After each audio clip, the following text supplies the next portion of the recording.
To me, anger is like having a smoke detector in your house. The smoke detector goes off. Don't know why. It means warning. Something is causing that smoke detector to go off. So you go and investigate. It could be a faulty alarm. It could be something that set it off, or you could actually have a fire. I don't have an unlimited supply of brain energy. And nobody does. With dementia, you just don't have that unlimited supply where you can shift and adjust and maybe do something over here and multitask over here. When multiple changes or shifts need to happen, I'm just, at that point, I'm just reacting to my environment instead of engaging with it. And when I'm having to react to it, that's not a good experience for me or my care partner. Anger is like the tip of the iceberg. Anger is a very general term. People who dealt with grief experience anger. Brene Brown speaks about embarrassment, vulnerability. I'm frustrated with people don't understand what's going on with me. I'm so frustrated that people are so happy, and here I am dealing with a loss. I'm depressed and definitely overwhelmed. Little things trying to get me. You say, how are you? And I would say, I'm doing lousy. What do you care? So, I right away blow you off. The thing about anger is it's a secondary emotion. As a former professor of human behavior, I spent much time helping my communication students understand that. I would explain that it's really just a reaction to some other emotion that might be more difficult to communicate or understand, usually a more vulnerable emotion like shame or guilt or helplessness. Sadness, fear, frustration, embarrassment, all of those things can be harder to communicate. So we act out, we experience a strong feeling, and we call it anger. I feel bad that they're going to be disappointed that I can't carry out that plan for lunch, or I can't show up at Christmas dinner, or I can't get in the car that day. I don't want to let anybody down. I don't want to disappoint someone. And if they choose not to make it worse by going, "Oh, but I know you slept well last night. But come on, you used to really like to do this. But you could do it yesterday, we've been planning this. And don't you want to see so and so? And this is all of the cajoling and the trying to negotiate, that doesn't work. All it does is make me want to get I get angrier and angrier because then I'm having to sit there and argue. I get annoyed. I always thought that my anger caused my annoyance. Well, it took me a long time that I'm sitting in a meeting. If I get annoyed, eventually I will get angry. Anger can be misunderstood, and it often makes the other person feel defensive.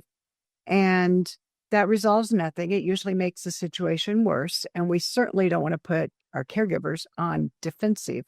With my students, I would challenge them to figure out what the underlying emotion really is. What are they really feeling? And use that word like you're tired or whatever it is you've figured out it really is.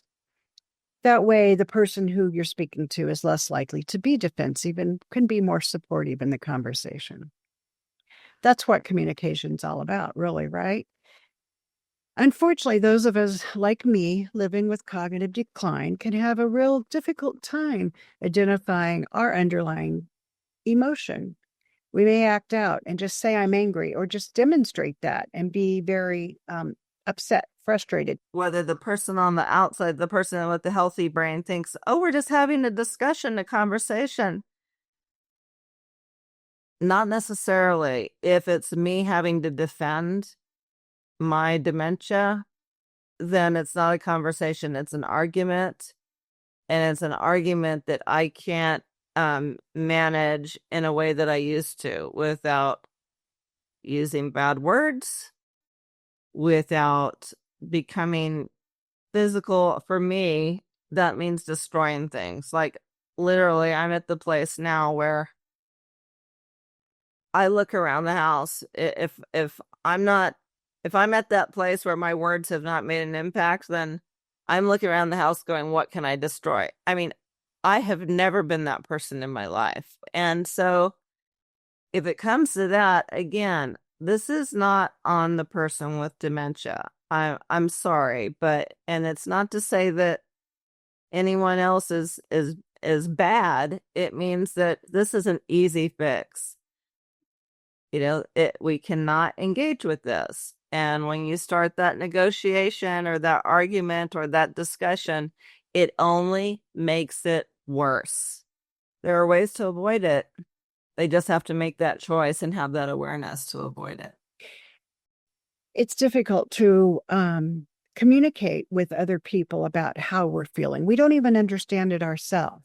So that's where our caregivers can really come in to the play and use their superpowers to try to figure out what it is that we're really feeling and use their compassion and validation skills to use words like, you must be really frustrated right now, or I get really embarrassed when that happens to me, or, it's okay to feel sad right now. Because of what I've gone through, I go to support groups. And people in support group, they understand, they let me talk, they let me share my feeling. There's no judgment. Sharing with you of what it's like, sharing with your group, feeling, what it's like being diagnosed. What I'm dealing with a loss. It's a grief. I lost my mind. I lost my way of thinking.